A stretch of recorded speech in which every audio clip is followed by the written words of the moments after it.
श्री विष्णु पुराण कथा। इस विष्णु पुराण में संसार का हर सुख दुख का वर्णन किया गया है। इस विष्णु पुराण में मानव के लिए हर अच्छे और बुरे कर्मों का वर्णन दिया गया है। नमस्कार मित्रों, आप सबका हमारे चैनल पर स्वागत है। विष्णु पुराण अध्याय 4 श्लोक 23। अब मैं आपको बृहद्रथ के वंशजों के बारे में बताऊंगा जो मगध के राजा होंगे।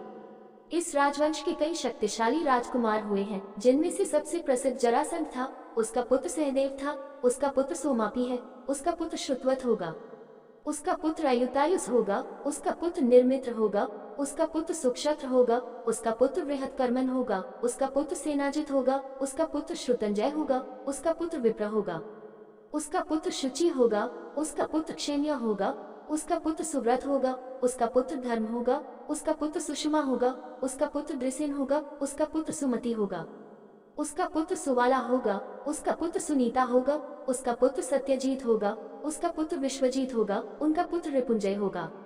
ये बृहद्रथ हैं जो 1000 वर्ष तक राज्य करेंगे। विष्णु पुराण अध्याय 4 श्लोक 24।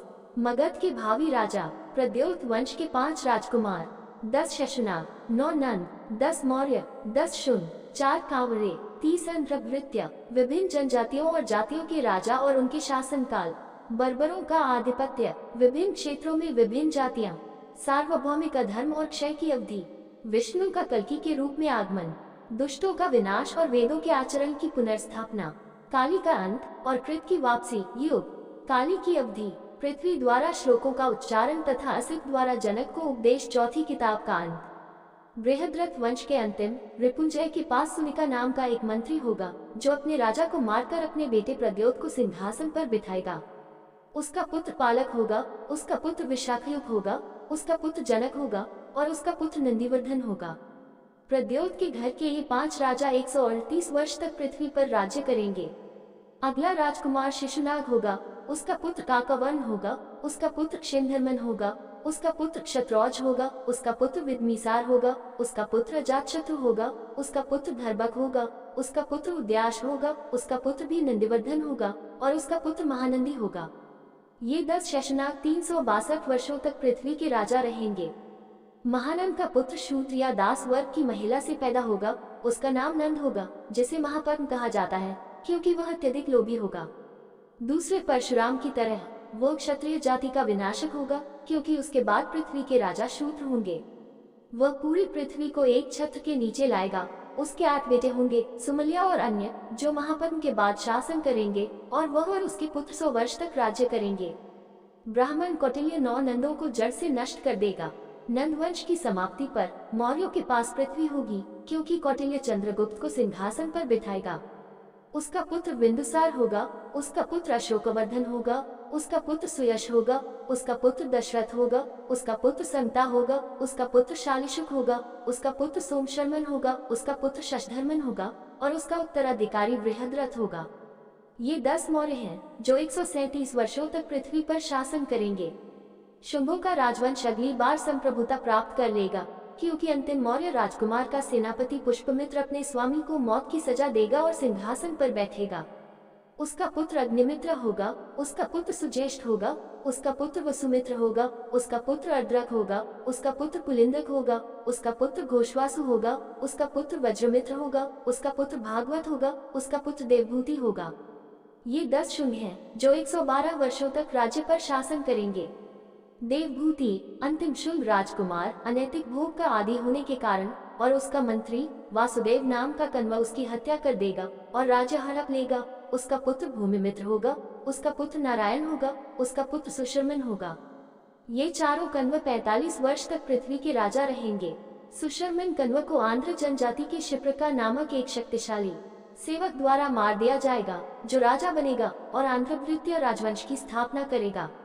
उसका उत्तराधिकारी उसका भाई कृष्ण होगा, उनके पुत्र श्री शातकर्णी होंगे, उसका पुत्र पूर्णोत्सव होगा, उसका पुत्र शातकर्णी द्वितीयक होगा, उसका पुत्र लंबोदर होगा, उसका पुत्र इविलाका होगा, उसका पुत्र मेघस्वती होगा, उसका पुत्र पतुमत होगा, उसका पुत्र अष्टकर्मन होगा, उसका पुत्र हाला होगा, उसका पुत्र तलाक होगा, उसका पुत्र प्रविलसेन होगा, उसका पुत्र सुंदर होगा जिसका नाम शातकर्णी होगा, उसका पुत्र चकोरा शातकर्णी होगा, उसका पुत्र शिवस्वती होगा, उसका पुत्र होगा गोमती पुत्र, उसका पुत्र पुलिमत होगा, उनका पुत्र शिवश्री शातकर्णी होगा, उसका पुत्र शिवस्कंद होगा, उसका पुत्र यज्ञश्री होगा, उसका पुत्र विजया होगा, उसका पुत्र चंद्रश्री होगा, उसका पुत्र पुलोमाचिश होगा।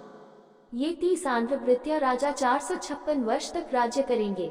इनके बाद 7 अभीर, 10 गर्दभ, 16 शक, 8 यवन, 14 तुषार, 13 मुंडा, 11 मौन जैसी विभिन्न जातियां शासन करेगी। कुल मिलाकर 69 हाकिम, जो 1390 वर्ष तक पृथ्वी पर प्रभुता करेंगे और फिर 11 और 300 वर्ष तक राजा रहेंगे। जब वे नष्ट हो जाएंगे, कैलाकिला यवन राजा होंगे, जिनमें से प्रमुख होंगी विंध्य शक्ति, उसका पुत्र पुरंजय होगा, उसका पुत्र रामचंद्र होगा, उसका पुत्र अधर्म होगा, जिससे वरान, कृत्यानंदन, शुभनंदी, नंदीयश, शिशुक और प्रवीर होंगे। ये 106 वर्ष तक शासन करेंगे। उनसे 13 पुत्र उत्पन्न होंगे। तब 3 बालिक और पुष्पमित्र और पटुमित्र और अन्य 13 की संख्या में मेखला पर शासन करेंगे। 7 कोहा में 9 राजा होंगे और इतने ही नैष्ठ राजकुमार होंगे। मगध में विश्वस्फटिक नामक राजा अन्य जनजातियों की स्थापना करेगा। वह क्षत्रिय या मार्शल जाति का सफाया कर देगा और मछुआरों, बर्बर, ब्राह्मणों और अन्य जातियों को सत्ता में पहुंचा देगा। 9 नागा पद्मावती, कांतिपुरी और मथुरा में शासन करेंगे और मगध के गुप्तों ने गंगा के किनारे प्रयाग तक। देवरक्षित नाम का एक राजकुमार कौशल, ओट, पुंड्र और ताम्रलिप्त पर समुद्र तट पर एक शहर में शासन करेगा। गुहाओं के पास कलिंग, महेका और महेंद्र पर्वत होंगे। मणिधनु की जाति निषाद, नैमिषिका और कालतोय के देशों पर कब्जा करेगी। कनक नामक लोग अमेजन देश के अधिकारी होंगे और जिसे मुशिका कहा जाता है। 3 जनजातियों के पुरुष लेकिन अपमानित और आभीर और शूद्र सौराष्ट्र, अवंती, शूर, अर्बुदा और मरुभूमि पर कब्जा कर लेंगे और शूद्र, बहिष्कृत और बर्बर सिंधु, दार्विका, चंद्रभागा और के तटों के स्वामी होंगे। कश्मीर, ये सभी पृथ्वी पर शासन करने वाले समकालीन राजा होंगे, क्रोधी स्वभाव वाले, हिंसक स्वभाव वाले तथा सदैव झूठ और दुष्टता के आदि राजा।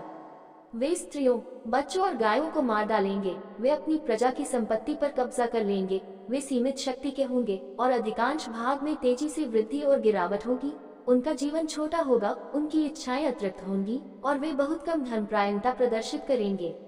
उनके साथ घुलने मिलने वाले विभिन्न देशों के लोग उनके उदाहरण का अनुसरण करेंगे और बर्बर लोग राजकुमारों के संरक्षण में शक्तिशाली होंगे, जबकि शुद्ध जनजातियों की उपेक्षा की जाएगी। लोग नष्ट हो जाएंगे। धन और धर्मपरायणता दिन ब दिन कम होती जाएगी, जब तक कि दुनिया पूरी तरह से भ्रष्ट न हो जाए। तब संपत्ति ही पद प्रदान करेगी। धन ही भक्ति का एकमात्र स्रोत होगा। जुनून लिंगों के बीच मिलन का एकमात्र बंधन होगा। मुकदमे में सफलता का एकमात्र साधन झूठ होगा और महिलाएं केवल कामुक संतुष्टि की वस्तु बनकर रह जाएंगी। पृथ्वी की पूजा की जाएगी, लेकिन उसके खनिज खजानों के लिए ब्राह्मणवादी धागा एक ब्राह्मण का गठन करेगा। बाहरी प्रकार जैसे कर्मचारी और लाल परिधान की जीवन के विभिन्न स्तरों के एकमात्र भेद होंगे। बेईमानी जीविका का सार्वभौमिक साधन होगी। कमजोरी निर्भरता का कारण होगी। सीखने की जगह खतरे और अनुमान को ले लिया जाएगा। उदारता भक्ति होगी। साधारण स्नान शुद्धिकरण होगा। आपसी सहमति से होगी शादी। बढ़िया कपड़े गरिमा होंगे और दूर का जल पवित्र सोता समझा जाएगा। सभी जातियों में जो सबसे शक्तिशाली होगा वही अनेक दोषों से दूषित रियासत पर शासन करेगा। लोग अपने लालची शासकों द्वारा उन पर थोपे गए भारी बोझ को सहन करने में असमर्थ होकर पहाड़ों की घाटियों में शरण लेंगे और जंगली शहद, जड़ी बूटियां, जड़ें, फल, फूल और पत्तियां खाकर प्रसन्न होंगे। उनका एकमात्र आवरण पेड़ों की छाल होगी और वे ठंड, हवा, सूरज और बारिश के संपर्क में रहेंगे। किसी भी मनुष्य का जीवन 3 और 20 वर्ष से अधिक नहीं होगा। इस प्रकार कलियुग में निरंतर क्षय होता रहेगा, जब तक कि मानव जाति अपने विनाश के निकट न पहुंच जाए। जब वेदों और कानून संस्थानों द्वारा सिखाई जाने वाली प्रथाएं लगभग समाप्त हो जाएंगी और कलियुग का अंत निकट होगा, उस दिव्य सत्ता का एक अंश जो ब्रह्मा के चरित्र में अपने आध्यात्मिक स्वभाव से मौजूद है और जो शुरुआत और अंत है और जो सभी चीजों को समझता है, पृथ्वी पर उतरेगा। वह शंबाला गांव के एक प्रतिष्ठित ब्राह्मण विष्णुयश के परिवार में कल्कि के रूप में जन्म लेंगे, जो 8 अलौकिक शक्तियों से संपन्न होंगे। वह अपनी अदम्य शक्ति से सभी मलेच्छों और चोरों तथा अधर्म में लगे हुए मन वाले सभी लोगों का नाश कर देगा। तब वह पृथ्वी पर धर्म को फिर से स्थापित करेगा और कलियुग के अंत में रहने वालों का मन जागृत हो जाएगा और क्रिस्टल की तरह स्पष्ट हो जाएगा। जो मनुष्य उस विशिष्ट समय के कारण इस प्रकार बदल जाते हैं, वे मनुष्य के बीज के रूप में होंगे और एक ऐसी जाति को जन्म देंगे जो कृतयुग या पवित्रता के युग के नियमों का पालन करेगी। जैसा कि कहा गया है, जब सूर्य और चंद्रमा और चंद्र तारा तिष्य और बृहस्पति ग्रह एक हवेली में होंगे तो कृतयुग वापस आ जाएगा। इस प्रकार हे श्रेष्ठ मुनि, जो राजा अतीत में है, जो वर्तमान में है और जो होने वाले हैं, उनकी गणना की गई है। परीक्षित के जन्म से लेकर नंद के राज्याभिषेक तक 1015 वर्ष व्यतीत होने की बात ज्ञात होती है। जब 7 ऋषियों महान भालू के 2 पहले तारे आकाश में उगते हैं और रात में उनके बीच समान दूरी पर कुछ चंद्र तारे दिखाई देते हैं, तो 7 ऋषियों संयोजन में मनुष्यों के 100 वर्षों तक स्थिर रहते हैं। परीक्षित के जन्म के समय वे माघ में थे और तब कलि युग शुरू हुआ, जिसमें 1200 दिव्य वर्ष शामिल हैं। जब विष्णु का अंश जो वासुदेव से उत्पन्न हुआ था स्वर्ग में लौट आया, तब कलि युग शुरू हुआ। जब तक पृथ्वी उनके पवित्र चरणों से स्पर्शित थी, कलयुग उस पर कोई प्रभाव नहीं डाल सकता था। जैसे ही शाश्वत विष्णु का अवतार चला गया, धर्मपुत्र युधिष्ठिर ने अपने भाइयों सहित संप्रभुता का त्याग कर दिया। कृष्ण के गायब होने के परिणाम स्वरूप अनुचित संकेतों को देखते हुए उन्होंने परीक्षित को सिंहासन पर बिठाया। जब 7 ऋषि पूर्वाषाढ़ा में होंगे, तब नंद शासन करना शुरू कर देंगे और उसके बाद काली का प्रभाव बढ़ेगा। जिस दिन कृष्ण पृथ्वी से चले जाएंगे, वह कलयुग का पहला दिन होगा, जिसकी अवधि तुम सुनोगे। यह मनुष्यों की 360,000 वर्षों तक जारी रहेगा। 1200 दिव्य वर्ष बीत जाने के बाद कृतयुग का नवीनीकरण किया जाएगा। इस प्रकार युग युग में ब्राह्मण, क्षत्रिय, वैश्य और शूद्र, उत्कृष्ट ब्राह्मण, महान आत्मा वाले लोग हजारों की संख्या में मर गए हैं, जिनके नाम, जनजातियां और परिवार मैंने आपको नहीं बताए हैं। उनकी बड़ी संख्या और इसमें शामिल होने वाले पदवी की पुनरावृत्ति के आधार पर 2 व्यक्ति, पुरु वंश के देवापी और इक्ष्वाकु वंश के मारु, भक्ति की शक्ति से पूरे 4 युगों तक जीवित रहते हैं, कालापा गांव में रहते हैं। वे कृतयुग की शुरुआत में यहाँ लौटेंगे और मनु के परिवार के सदस्य बनकर क्षत्रिय राजवंशों की उत्पत्ति करेंगे। इस प्रकार प्रथम 3 युगों, कृत, त्रेता और द्वापर की प्रत्येक श्रृंखला में पृथ्वी पर मनु के पुत्रों का कब्जा रहा और कुछ कलयुग में नवीनीकृत पीढ़ियों की शुरुआत के रूप में काम करने के लिए बने हुए हैं, उसी तरह जैसे देवापी और मारु अभी भी अस्तित्व में हैं। अब मैंने तुम्हें पृथ्वी के शासकों का सारांश विवरण दिया है। संपूर्ण को दोहराना 100 जन्मों में भी असंभव होगा। ये और अन्य राजा, जिन्होंने नाशवान ढांचे के साथ इस शाश्वत संसार पर कब्जा कर लिया है और जो व्यक्तिगत कब्जे की भ्रामक धारणाओं से अंधे हो गए हैं, उन्होंने इस भावना को जन्म दिया है कि यह सुझाव देता है, ये पृथ्वी मेरी है, यह मेरे बेटे की है, ये है मेरे वंश के लिए, सभी का निधन हो गया है। इसलिए बहुत से जिन्होंने उनसे पहले राज्य किया, बहुत से जिन्होंने उनका उत्तराधिकारी बनाया और बहुत से जो अभी आने वाले थे, समाप्त हो गए हैं या समाप्त हो जाएंगे। पृथ्वी हंसती है, मानो शरद ऋतु के फूलों के साथ मुस्कुरा रही हो, ये देखकर कि उसके राजा स्वयं को वश में करने में असमर्थ हैं। मैत्रेय, मैं तुम्हें वे श्लोक दोहराऊंगा जो पृथ्वी द्वारा उच्चारित किए गए थे और जिन्हें मुनि असित ने जनक को सुनाया था, जिनकी ध्वजा सद्गुण थी। राजकुमारों की मूर्खता कितनी बड़ी है, जो तर्क की क्षमता से संपन्न है, महत्वाकांक्षा के आत्मविश्वास को संजोते हैं, जबकि वे स्वयं लहर पर झाग मात्र हैं। इससे पहले कि वे स्वयं को वश में कर लें, वे अपने मंत्रियों, अपने नौकरों, अपनी प्रजा को अपने अधिकार के अधीन करना चाहते हैं, फिर वे अपने शत्रुओं पर विजय पाने का प्रयास करते हैं। इस प्रकार वे कहते हैं, क्या हम समुद्र से घिरी पृथ्वी पर विजय प्राप्त कर लेंगे, और अपनी परियोजना के इरादे से मृत्यु को मत देखो जो दूर नहीं है। लेकिन जो सबसे बड़ी बात है वह है समुद्र से घिरी धरती को किसी ऐसे व्यक्ति के अधीन करना जो स्वयं को अपने अधीन कर सकता है। अस्तित्व से मुक्ति आत्मसंयम का फल है। मोह के कारण ही राजा मुझ पर कब्जा करना चाहते हैं, जिन्हें उनके पूर्ववर्तियों को छोड़ने के लिए मजबूर किया गया था, जिन्हें उनके पिताओं ने नहीं रखा था। स्वार्थ की माया से मोहित होकर पिता मेरे अधिकार के लिए पुत्रों से और भाई भाइयों से झगड़ते हैं। घमंड करने वाले हर राजा का चरित्र मूर्खता रहा है। ये सारी पृथ्वी मेरी है, सब कुछ मेरा है, ये सदैव मेरे घर में रहेगा, क्योंकि वह मर चुका है। ये कैसे संभव है कि ऐसी व्यर्थ इच्छाएं उसके वंशजों के दिलों में जीवित रहें, जिन्होंने अपने पूर्वज को प्रभुत्व की प्यास से लीन देखा है, मुझे त्यागने के लिए मजबूर किया है, जिसे वह अपना कहता है, और विघटन के मार्ग पर चल रहा है।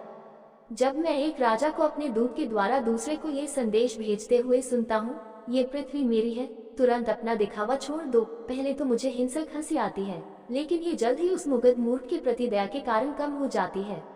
ये वे श्लोक थे मैत्रेय, जिन्हें पृथ्वी ने उच्चारित किया और जिनके सुनने से महत्वाकांक्षा सूर्य के सामने बर्फ की तरह लुप्त हो जाती है। अब मैंने तुम्हें मनु के वंशजों का सारा वृतांत सुना दिया है, जिनके बीच विष्णु के अंश से संपन्न राजा पनपे हैं, जो पृथ्वी के संरक्षण में लगे हुए हैं।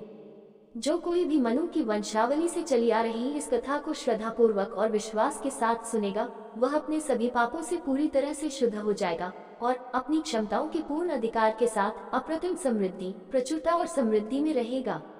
जिसने सूर्य और चंद्रमा, इक्ष्वाकु, जाहनु, मानधात्री, सगर और रघु की जातियों के बारे में सुना है, जो सभी नष्ट हो गए हैं, ययाति, नहुष और उनकी संतानों की, जो अब नहीं रहे।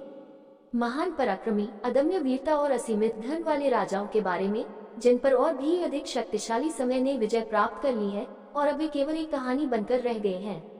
वह ज्ञान सीखेगा और बच्चों या पत्नी या घर या भूमि या धन को अपना कहना बंद कर देगा। अनगिनत वर्षों तक भाग्य को बाधित करने वाले वीर पुरुषों द्वारा की गई कठिन तपस्याएं, महान प्रभावकारिता और पुण्य के धार्मिक अनुष्ठान और बलिदान समय के द्वारा केवल वर्णन का विषय बना दिए गए हैं।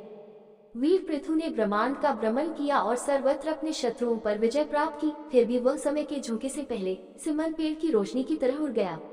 वह जो कार्तवीर्य था, उसने असंख्य शत्रुओं को वश में किया और पृथ्वी के 7 क्षेत्रों पर विजय प्राप्त की, लेकिन अब वह केवल एक विषय का विषय है, पुष्टि और विरोधाभास का विषय है।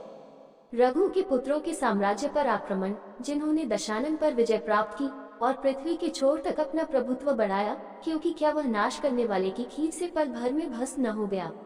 ब्रह्मांड के सम्राट मानधात्री केवल एक किंवदंती में सन्निहित है, और कौन धर्मात्मा मनुष्य जो इसे सुनता है वह इतना मूर्ख होगा कि अपनी आत्मा में अधिकार की इच्छा को संजोए। भागीरथ, सागर, काकुत्स्थ, दशानन, राम, लक्ष्मण, युधिष्ठिर और अन्य हुए हैं। क्या ऐसा है? क्या वे सचमुच कभी अस्तित्व में थे? अब वे कहाँ हैं? हम नहीं जानते। जो शक्तिशाली राजा अब हैं या जो होंगे, जैसा कि मैंने उन्हें आपसे या किसी अन्य निर्दिष्ट राजा से संबंधित किया है, वे सभी एक ही भाग्य के अधीन हैं और वर्तमान और भविष्य नष्ट हो जाएंगे और उनके पूर्ववर्तियों की तरह भुला दिए जाएंगे।